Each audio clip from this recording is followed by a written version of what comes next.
Book of Daniel, we've come to chapter 5 now. And chapter 4, we saw Nebuchadnezzar, king of Babylon. He was praising God, but he didn't actually think God was better than him. So by the end of the chapter, he realized that God was, in fact, God. So with that, we'll move into chapter 5, read verses 1 through 4. Belshazzar the king made a great feast to 1,000 of his lords and drank wine before the 1,000. Belshazzar, whilst he tasted the wine, commanded to bring the gold and silver vessels which his father Nebuchadnezzar had taken out of the temple, which was in Jerusalem, that the king and his princes, his wives, and his concubines might drink therein. Then they brought the golden vessels that were taken out of the temple of the house of God, which was at Jerusalem, and the king and his princes, his wives, and his concubines drank in them. They drank wine and praised the gods of gold and of silver, of brass, of iron, of wood, and of stone. So we've moved on from the days of King Nebuchadnezzar. Now it says Belshazzar. That's actually King Nebuchadnezzar's grandson. So there's not really a word for grandson, so it's just you're a son. So David, King David, was the root and the offspring of Jesus. Well, he was in the line. So God was his father, and God was also his son through Jesus. You don't say great, great, great, great, great, however many generations had passed. It's just you're in that line. So that's what the son means. It's just you're in the line. But Belshazzar, the grandson of King Nebuchadnezzar, is taking all the things that his grandfather had taken from Israel. So Israel was very rich at one time, and they had a lot of things made out of gold.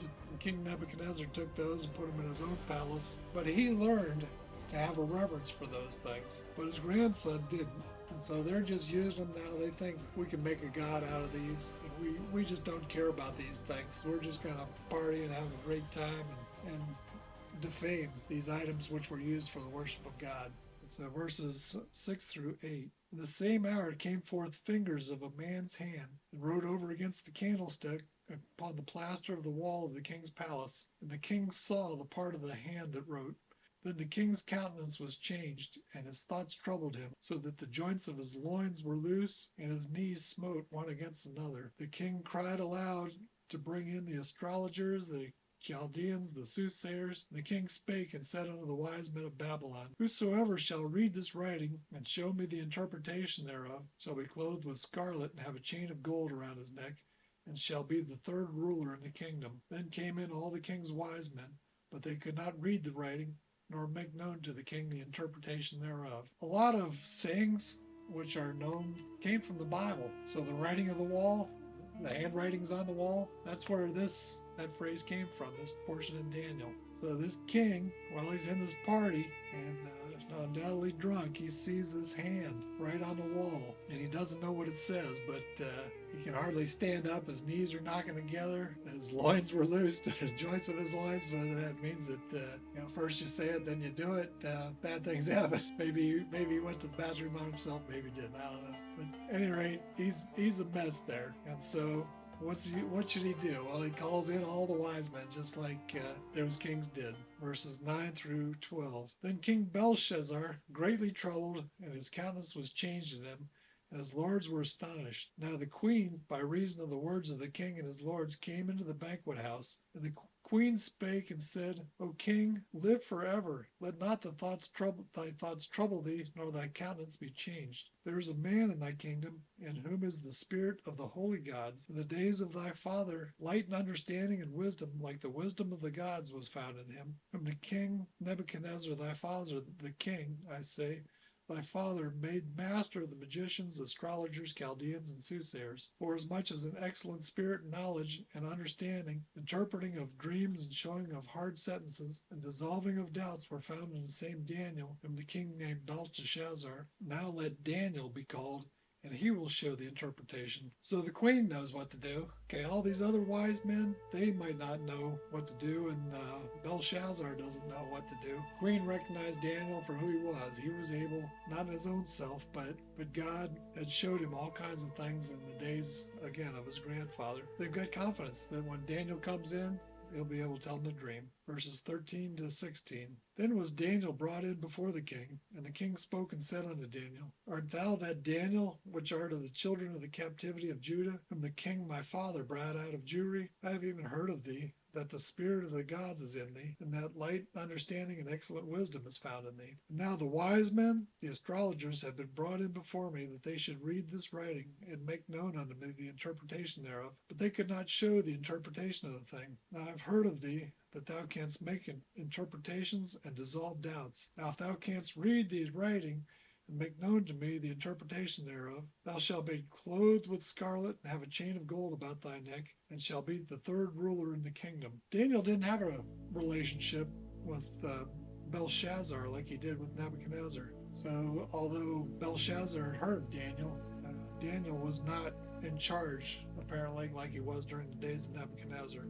He just kind of been left to do his own thing. And Daniel doesn't care for this new king like he did about King Nebuchadnezzar. So there was Belshazzar's dad was there. He couldn't make Daniel the second ruler, so he's the third ruler. So Belshazzar ruled in the kingdom of Babylon.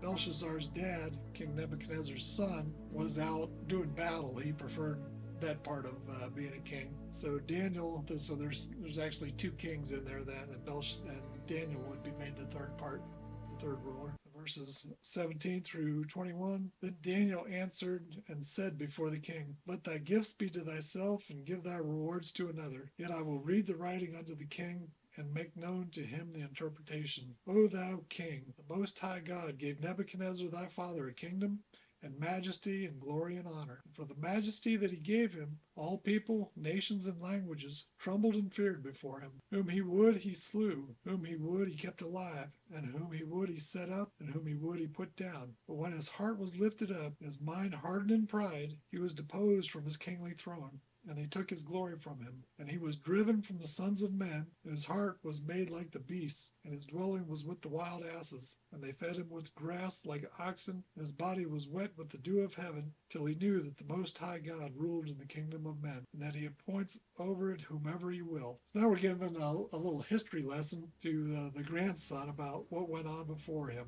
Daniel's not worried about the gifts because he knows the interpretation already, and he knows that Belshazzar is not going to reign for very long. But we get a rehash of this, and again, Nebuchadnezzar killed whoever he wanted to. He was not limited to one quarter of the earth, like we see in Daniel chapter 6, the four horsemen, where the conquerors there, or they kill people, there's famine and pestilence as a result. And death is limited to one quarter of the earth at that time. But during the days of these four kingdoms, Babylon, Persia, Greece, and Rome, they had rule over the whole earth, and they could kill whoever they want. 100%. So we had 600 years of that. We've had 2,000 years now where that rule has been limited to that one quarter of the earth. But during those last 7 years of a new Roman Empire, again, the rule will be over the whole earth. So picking up in verse 22 through 23, And thou his son, O Belshazzar, has not humbled thine heart, though thou knewest all this, but hast lifted up thyself against the Lord of heaven, and they have brought the vessels of his house before thee, and thou and thy lords, thy wives, and thy concubines have drunken them. And thou hast praised the gods of silver and gold, of brass, iron, wood, and stone, which see not, nor hear, nor know, and the God in whose hand thy breath is, and whose are all thy ways, hast thou not glorified. So Belshazzar is glorifying all the wrong things, just like Nebuchadnezzar did. Nebuchadnezzar learned his lesson, but Belshazzar should have known from what happened to King Nebuchadnezzar, but he did not. So it's time of judgment now, verses 24 through 29. Then was the part of the hand sent from him, and this writing was written. And this is the writing that was written. Mene, Tekel, Upharsin. This is the interpretation of the thing. Mene, God has numbered thy kingdom and finished it. Tekel, thou art weighed in the balances and are found wanting. Perez, thy kingdom is divided and given to the Medes and Persians. Then commanded Belshazzar that they clothe Daniel with scarlet, and put a chain of gold around his neck, and made a proclamation concerning him, that he should be the third ruler in the kingdom. So Daniel's just giving it to this king. He's telling him, well, you lifted up your hand against God, and now the time of the punishment's coming, and I don't really care about your gifts because your kingdom is gone. It's going to be not one whole kingdom now, so your kingdom is going to be divided up between the kingdoms of the Medes and the Persians. You see, they had a divided kingdom of which the Persians eventually took charge of. And Belshazzar, though, was true to his word and gave Daniel the promises that he made. Verses 30 and 31 to finish the chapter. In that night was Belshazzar, the king of the Chaldeans slain. And Darius the Median took the kingdom, being about 62 years old. So Darius from the Medes, he came and took over the kingdom of Babylon. The way that they did that is not told here, but the walls of Babylon were just huge. And so the people inside there, all these kings and princes, they knew that this army was outside of their walls, but they thought they were so well protected they didn't even have to worry about it. They didn't have a care in the world. So what happened was the Medes had changed the direction of the river. So the river flowed underneath the walls of Babylon, and they diverted the river and walked right under the walls, and they took Babylon without even having to go to war, because the whole army just marched into the city. And that way, the Medes and the Persians took over the kingdom of Babylon. That's the end of chapter 5. We'll be reading chapter 6 in the next session.